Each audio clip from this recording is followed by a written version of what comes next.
sida عبد الشيخ واي سبورتيga maanta badana hawl badan arjacliin wargaaban iyo hawl iska socoto badan sida dawashuta oo ka dhawaajiyay horta intii aad farxad tahay waan ugu mahadcelinaynaa cashadan oo noo caawinoo sameeyey odaygeena isboortiga sacad cumar geedi oo runtii odayaashii isboortiga wax kasoo barbaariyay kamid ahay gurigiisana lagu soo dhaweeyo waa ku mahadsan yahay dadmiya weyshina waxaa is leeyahay hadda kabacdi diaspora ka mid yahay waagi hore wagta viisiis adin dhibi jiray adigoo jecel inuu yimaado kala soo qabka cayaaraha laakiin intaan sameynaa intee ka baxnaa hadda alxamdulillah markaan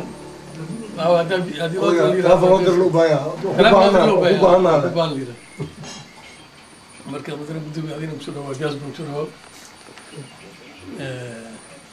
adag marka mahadcelintiisa kolleyba haddii dad kale kasoo dhamaatay si jamaca inaad adiga baartay uga mahadceliso oo aniga nafta kugu soo dhaweeyo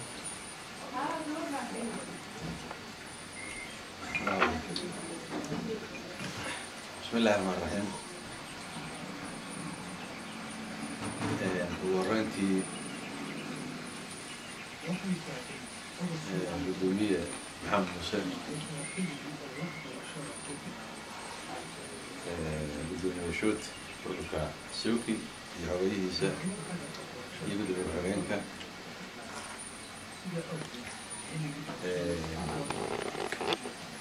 والله سبورتي dalka Soomaaliya iyo Sweden Cabdi saaxiibkay ciyaarkayga dhabarey markuu ugu horeyso anoo ku hadlaya magaca guddiga Olympiga Soomaaliyeed waxaan aad iyo aad inaga mahadcelinayaa sida diiran gabadhnimada leh isboortiyabanimada leh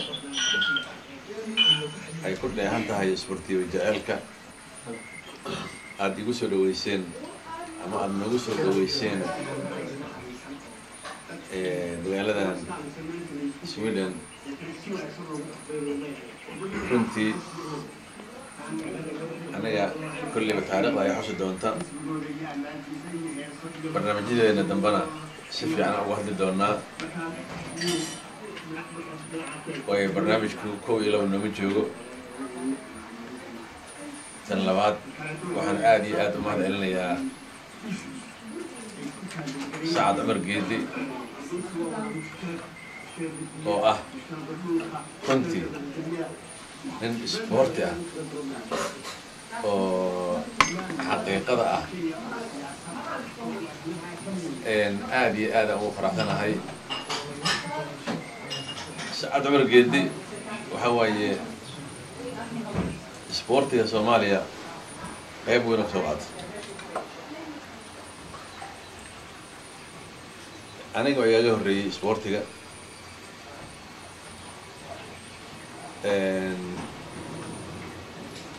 waxay ahayday